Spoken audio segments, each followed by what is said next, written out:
are back. That was some technical difficulties. So that concludes most of the questions. We're gonna go with. We're still gonna talk on the show. As I said, we get more into the bruisers. As I said in the first 2 episodes, I'm pretty sure you guys both watched those.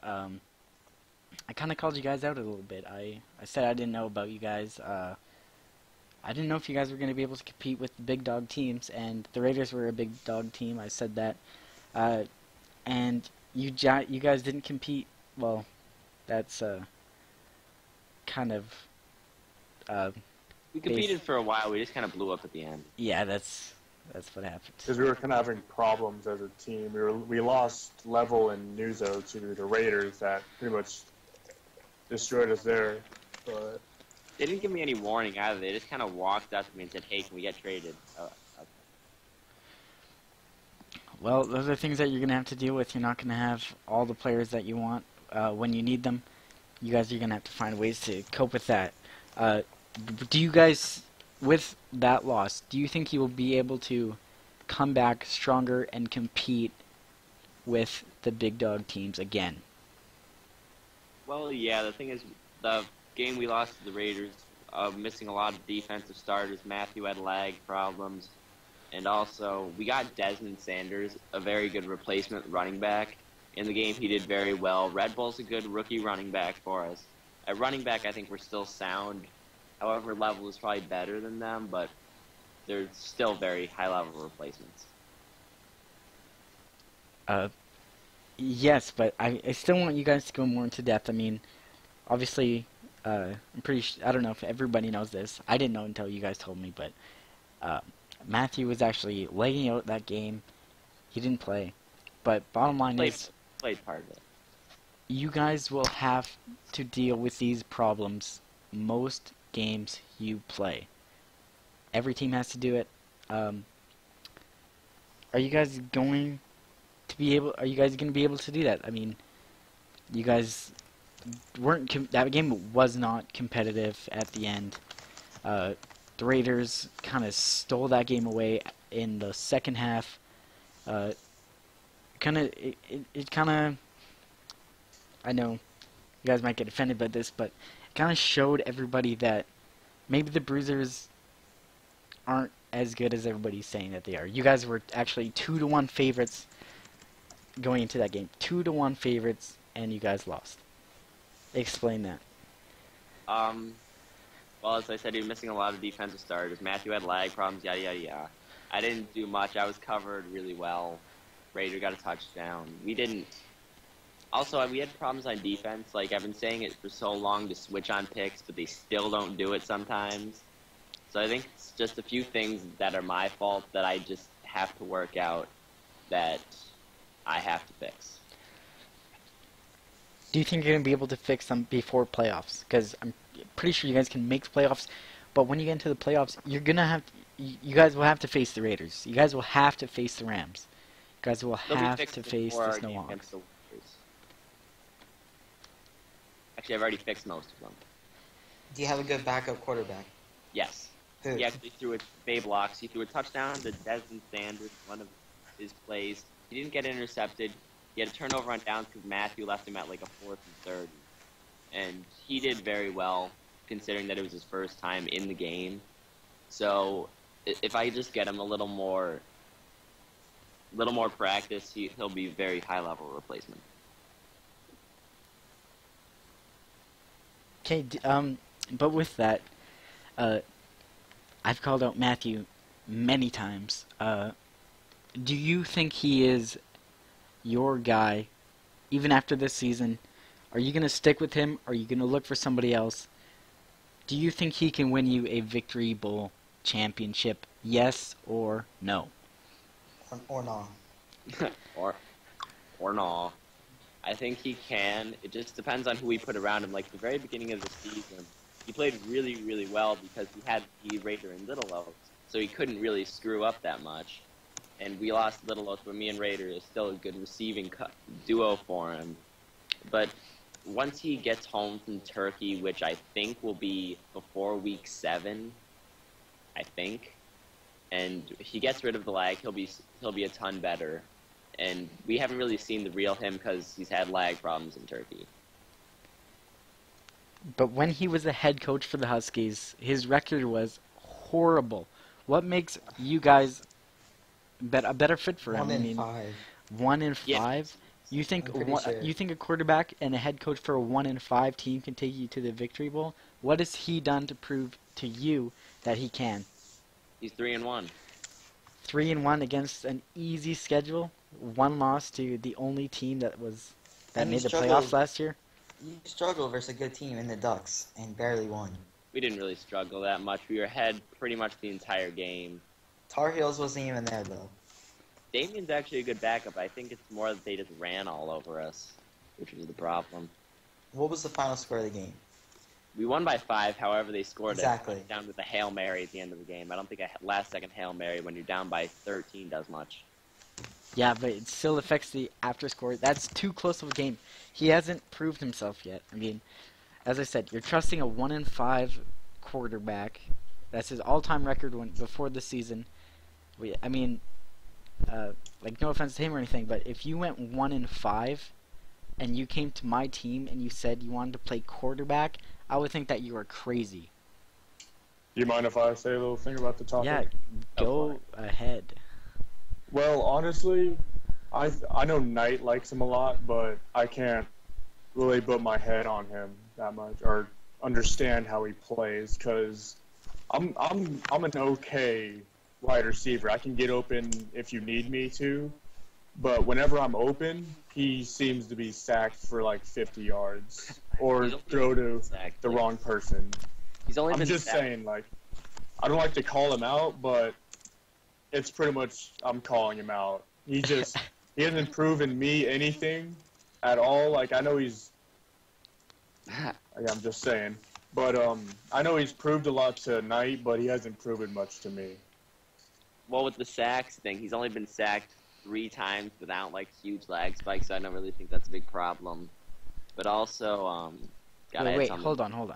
3 sacks, but they're like 50-yard sacks each. I've seen it. He backs up. He doesn't throw the ball away. He's been sacked for over 150 yards.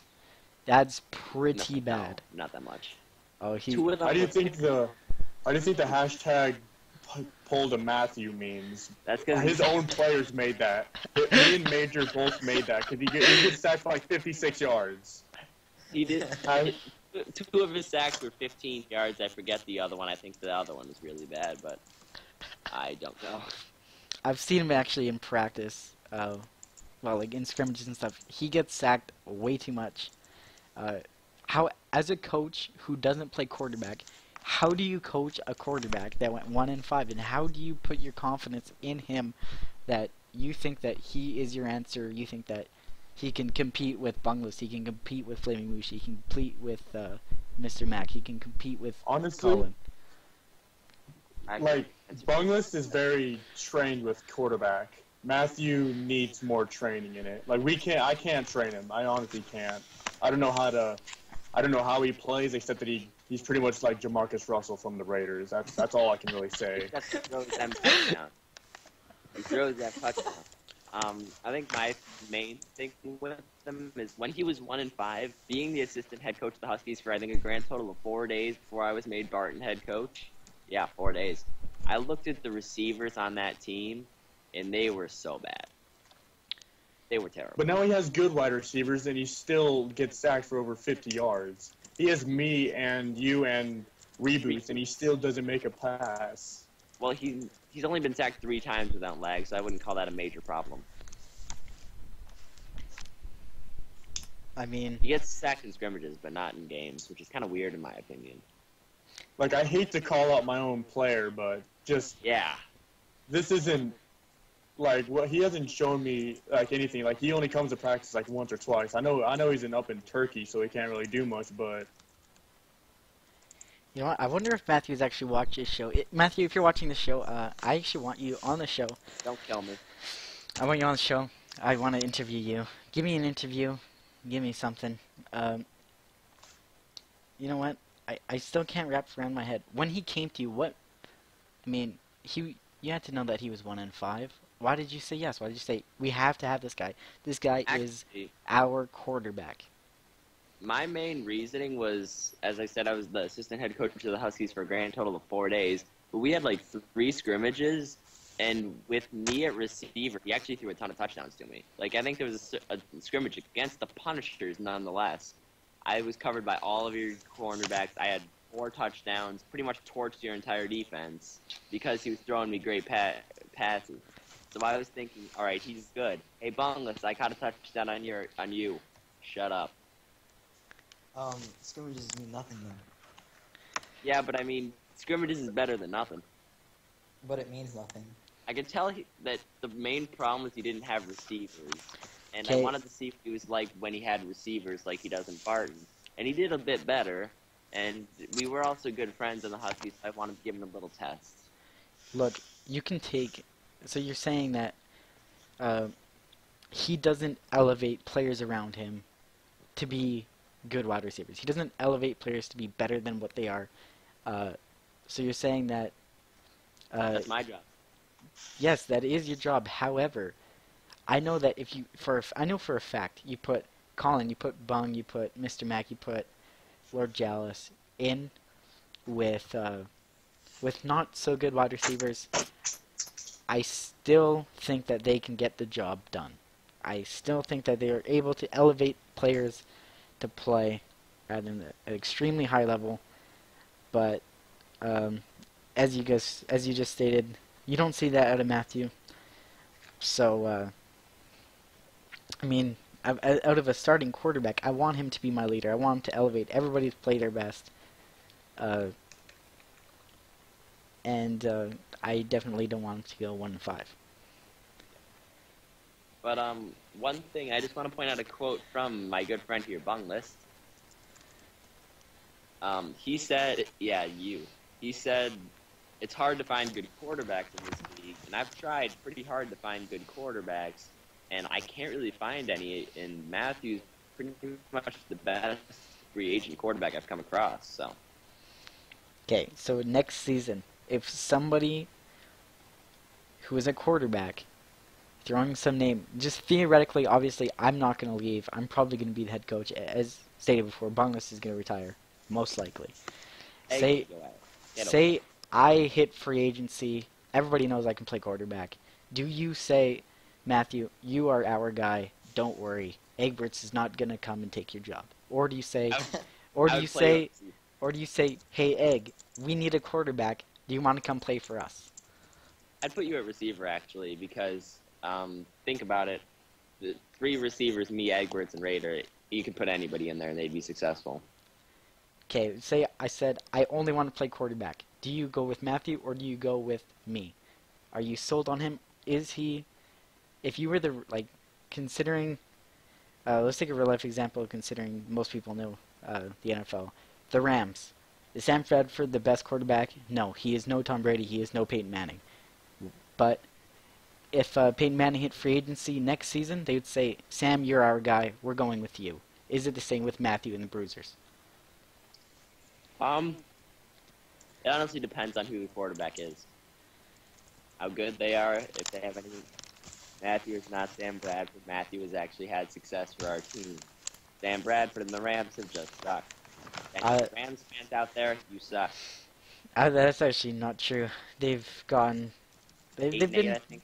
They've been. Yeah, I think they went 8-8, but they're kind of like the Dallas Cowboys. But I mean, you can't go 8-8 and win your division when you got what was it, the 10-6 Cardinals, the 11-4 San Fran 49ers, and I think it was it 10? I think the Seahawks only lost 3 games last season. I'm not exactly sure on those stats. I don't know.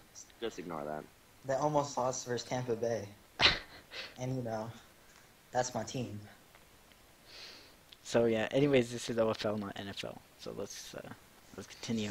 Wrapping up here, Raider, you just said my name over Matthew. Elaborate on that and tell me why you would take me over Matthew at quarterback, not wide receiver. Mostly because I've seen how Matt plays. I don't follow with how he plays. I know you. I'm close to you. I've played OFL with you for a long time. I trust you way more than I would trust him. And honestly, he doesn't scan the field. Just like how he plays, he sucks. Honestly, he doesn't really scan the field at all. Egg actually scans the field. Okay, so Night Train, you never answered my question. If I hit free agency, do you say, okay, I think Matthew is our guy, or do you say, hey, you know what? Egberts has some experience. Uh, he was likely to be the starting quarterback if Bong retired. I think that, you know what? He's probably the better bet. Who do you go with? Do you go with me or Matthew?